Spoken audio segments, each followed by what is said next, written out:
From the moment her daughter takes her first breath, she does more than just enter the world. She enters an atmosphere already filled with stories she didn't write.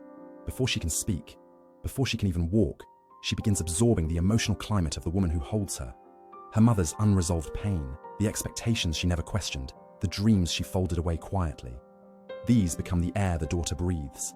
No formal instruction is needed, no angry words, no detailed commands. The inheritance is silent, but absolute. The daughter watches. She notices how her mother pauses before speaking her truth, how she laughs at things that hurt, how she tightens her jaw when someone crosses a boundary, but says nothing. She sees how her mother dims her light in rooms full of men, or gives more than she receives in conversations that never ask how she feels. These small gestures, too subtle for anyone else to notice, become her map.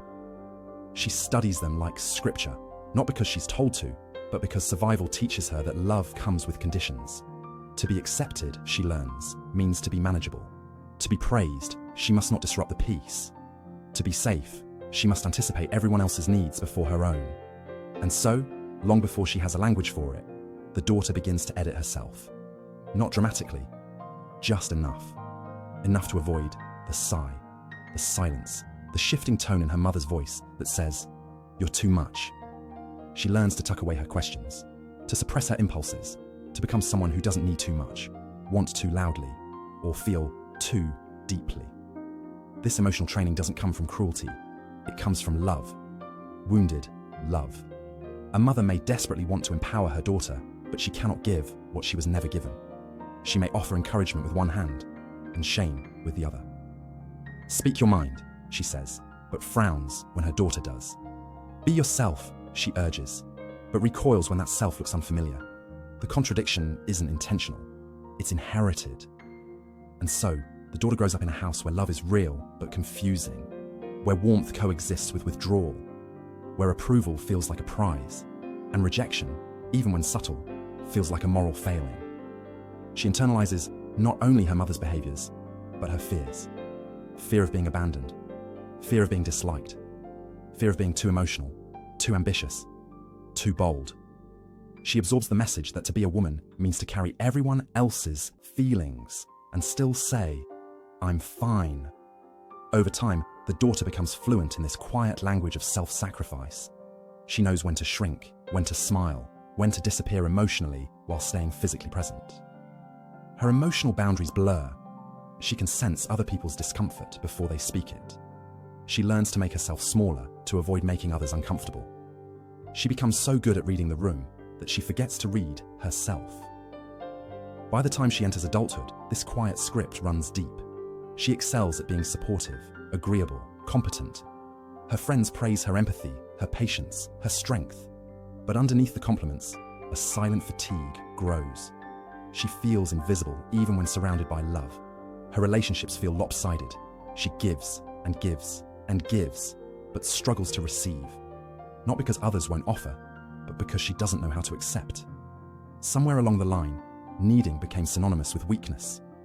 Asking became shameful. And what of the mother? She sees her daughter's struggles and doesn't understand. She gave her everything she could: shelter, education, opportunity. Why then does the daughter still ache? Why does she pull away or grow cold during conversations that feel too personal? Why does she seem angry but say nothing? The mother doesn't realize she taught her daughter, without meaning to, that emotions are dangerous, that softness is unsafe, that the only way to be loved is to be perfect. The emotional distance grows, not because they don't love each other, but because they don't know how to love each other in a language neither was taught. They stand across a chasm of generations, both longing for closeness, but unsure how to close the gap. The daughter wants to be seen for who she truly is, not just what she does. The mother wants to be acknowledged not just as a parent, but as a person, with her own dreams, regrets, and fears. And in this silence, a question forms, one neither wants to ask aloud. What if we've mistaken obedience for connection? What if we've confused harmony with healing? But here's the truth. Every wound that is passed down can also be healed. Every unspoken rule can be rewritten. The pattern is not a curse. It's a call to speak where silence reigned, a call to hold space for grief that was never named, a call to love without conditions, expectations, or fear. When a daughter finds the courage to say, "I don't want to be who I'm supposed to be, I want to be who I am," she does not betray her mother, she honors her. Because healing is not rejection, it's evolution. It's the brave act of choosing a new ending to an old story. And when a mother answers that truth with, "Tell me more, I'm listening," the cycle begins to shift, the silence begins to break, and a new bond, rooted in presence, not performance, begins to grow. As the daughter grows into adolescence, something subtle but profound begins to unfold. A silent transformation that rarely sparks alarm in those around her. While her peers rebel, pull away, or act out in search of identity, she becomes calmer, more responsible, more emotionally attuned. From the outside, she appears mature beyond her years, the easy one who doesn't cause trouble. But underneath this collected exterior, a quiet reversal has begun. She's no longer just a daughter. She's becoming her mother's emotional caregiver. This role reversal doesn't arrive with dramatic declarations. It slips in through everyday moments. A sigh overheard from the kitchen, the edge in her mother's voice when no one else is listening, the weight of unspoken sadness that fills the room like fog. Her mother might not even realize she's radiating pain, but the daughter notices. She always notices, and she begins to adjust herself accordingly. She quiets her laughter when the house feels tense. She swallows her sadness so it doesn't add to the heaviness. She becomes the one who checks in, who listens late at night, who gently changes the subject when her mother's eyes begin to gloss over, with memories too sharp to speak aloud. She learns, without instruction, how to soothe instead of disrupt, how to stabilize instead of seek support, how to disappear emotionally while remaining physically close. At first, it feels like love, like connection, like pride in being someone her mother can rely on. She tells herself it's strength. But over time, the lines blur. The daughter, who once ran freely through her own emotions, now finds herself tiptoeing around someone else's. Her inner world becomes a reflection of her mother's needs, moods, and unprocessed grief. Her own feelings take the back seat, if they're acknowledged at all. This emotional inversion is quiet but erosive. It hollows out the daughter's identity without ever raising its voice. She may look like a young woman with her life together, organized, calm, emotionally intelligent, but inside she's exhausted. Not from doing too much, but from holding too much. Holding space for someone who was supposed to hold space for her. The cost is cumulative. It appears in her physical body as chronic tension, unexplained fatigue, a knot in her stomach she can't name. It leaks into her relationships. She gravitates toward partners she can fix, people who require caretaking, dynamics that mirror the emotional imbalance she knows too well. She becomes the one who gives, who understands, who rarely asks. And when she does ask, if she ever does, it's with an apology already embedded in her tone. Worse still, she begins to confuse empathy with identity. If she's not the strong one, who is she? If she's not the one holding everything together, what value does she bring? She becomes emotionally fluent in other people's needs, but illiterate in her own. She feels guilty for setting boundaries, guilty for needing rest, guilty for not being able to fix someone else's sadness, and still, she stays silent.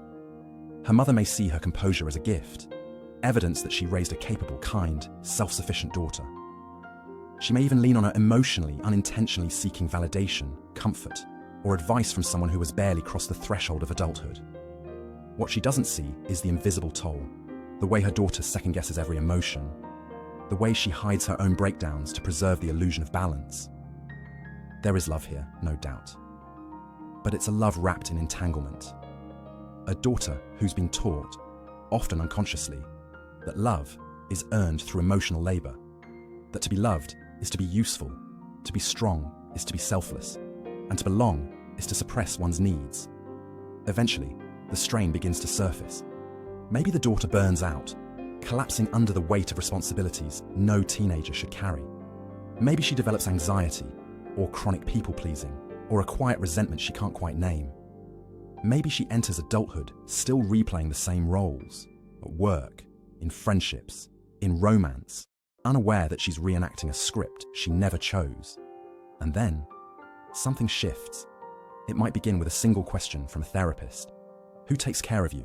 Or a failed relationship, where her needs were once again dismissed? Or a moment of stillness, where she feels nothing but fatigue? Slowly, she begins to notice the imbalance, not just in her relationships, but in her sense of self. At first, she tries to adjust the external, pulling back from toxic dynamics, trying to say no more often, but it feels foreign, even dangerous. She fears losing love, fears being seen as selfish, fears stepping out of the identity that once earned her so much praise. But something deeper urges her on, a quiet intuition that perhaps she was never meant to mother everyone else. Healing begins not with confrontation, but with curiosity. She asks herself, what do I need? And listens, perhaps for the first time. She allows herself to rest without earning it. She experiments with boundaries, even when her voice shakes. She learns to recognize guilt, not as a moral compass, but as a remnant of conditioning that told her self-care was wrong. And in time, something miraculous happens. Her nervous system begins to soften. Her relationships shift. She starts choosing connection over obligation, honesty over appeasement. She begins to feel her own emotions without shame. She remembers what joy feels like, not joy rooted in other people's satisfaction, but in her own aliveness. She realizes that choosing herself is not betrayal. It's the most profound act of loyalty to the little girl she once was, who should have never carried so much, to the woman she's becoming, who deserves to be whole without earning it, to the life she wants to live, free from roles that were never hers to begin with. And in that decision, in that sacred reclamation, she doesn't abandon her mother. She liberates them both. By the time she enters adulthood, the daughter, now a woman, carries an invisible script that shapes her every relationship. Not one she consciously wrote, but one she absorbed through years of emotional vigilance. It's a script that whispers, love means giving more than you take. Worth comes from being needed. If you're not essential, you're expendable. So, when she falls in love, she doesn't just open her heart. She opens her arms to carry the other person's emotions, insecurities, unspoken trauma. She doesn't flinch at dysfunction. It feels familiar. Chaos is not terrifying. It's a puzzle she believes she was born to solve. She becomes the listener, the fixer, the emotional backbone of the relationship. Not because she wants control, but because control was once her only safety. She confuses intensity with intimacy. If love isn't dramatic, if it doesn't require effort, sacrifice, or subtle self-erasure, does it even count? When her partner leans on her, she feels chosen. When they fall apart, she gathers the pieces. When they withdraw, she reaches in further, trying to decode silence like it's a secret language meant for her alone. She becomes fluent in apologizing for things that weren't her fault. She preempts conflict by shrinking her needs. She morphs into the version of herself that causes the least friction. It's not submission. It's strategy. One she's practiced since childhood. Regulate the emotional temperature of the room, even if it means freezing your own fire. And slowly, love becomes labor. She may date partners who are emotionally unavailable, even cruel, drawn to them not despite their brokenness, but because of it. Her nervous system interprets inconsistency as passion. Distance feels like challenge. Pain feels like purpose. She doesn't chase affection. She chases repair. She longs to be the reason someone changes, someone softens, someone stays. When friends ask why she endures so much, she shrugs. He's not that bad. Or, he just needs someone to understand him. But deep down, she's not just trying to understand him. She's trying to earn love the only way she knows, by working for it, by proving she's indispensable. And every time she is ignored, minimized, or blamed, a familiar ache rises in her chest. Not just from the current wound, but from old echoes. The same ones she once felt in childhood, when she tried to be easy, quiet, helpful, good. Now, she's doing it again, only this time, it's in the name of romance. The consequences creep in quietly. Her self-trust begins to erode. She second-guesses her instincts, dismisses her discomfort. She tells herself she's being dramatic, too sensitive, hard to love. She learns to stay silent when she's hurt, to smile when she wants to scream. She becomes a stranger to herself, until the numbness becomes unbearable. And then, something cracks. It might be a betrayal, a breakup, a moment of unbearable clarity in the middle of an ordinary day. She looks in the mirror and doesn't recognize the woman staring back. Tired, dimmed, desperate for a kind of love she's never truly received. Not because no one offered it, but because she never believed she was allowed to take it without earning it. That moment of realization is both devastating and liberating. She begins to ask questions she never dared to before. What would love look like if I didn't have to hold it all together? What if being needed isn't the same as being loved? Do I even know what I want, or have I only ever known what others want from me? These questions don't come with immediate answers, but they open a door. And through that door, she begins to walk, awkwardly at first, like someone relearning to use a limb long asleep. She starts to notice red flags she used to paint white. She starts to say no and mean it. She realizes that setting boundaries isn't cruelty, it's clarity. The journey isn't linear.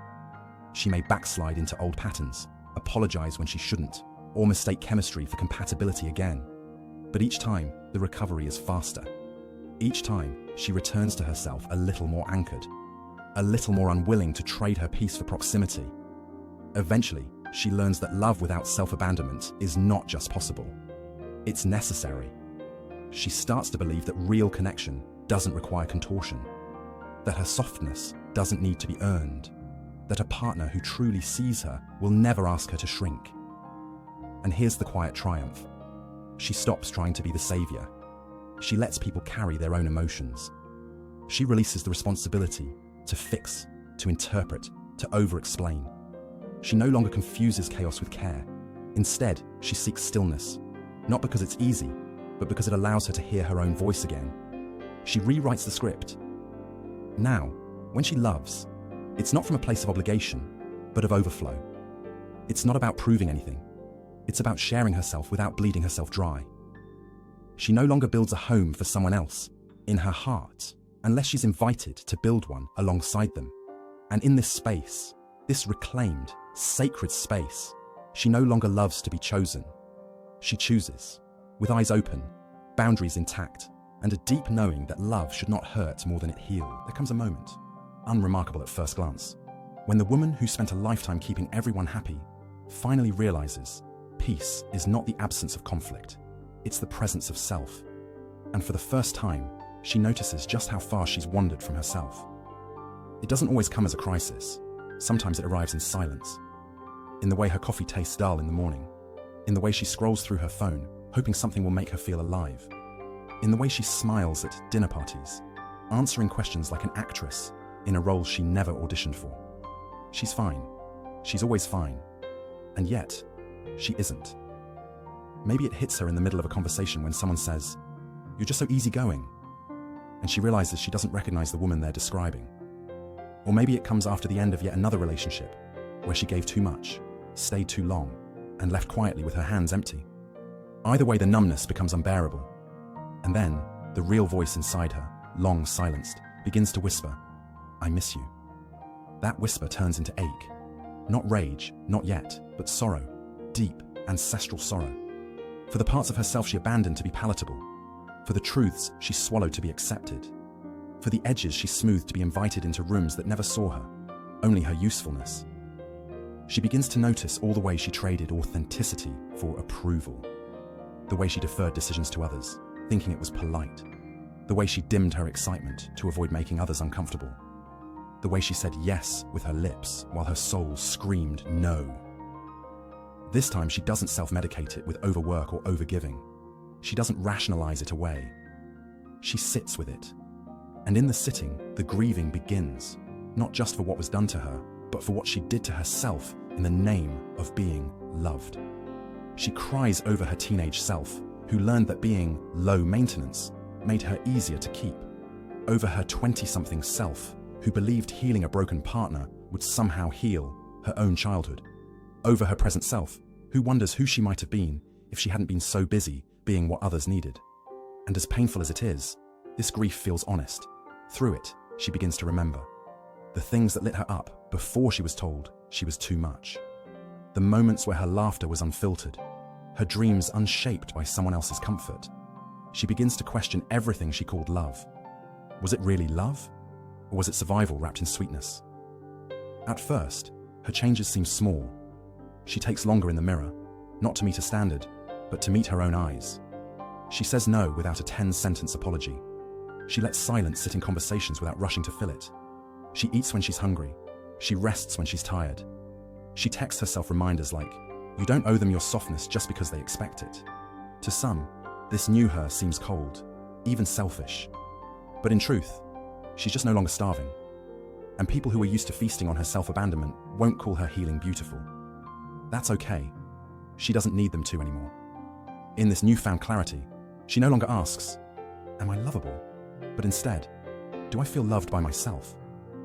That shift changes everything. She no longer chases unavailable people or dim approval.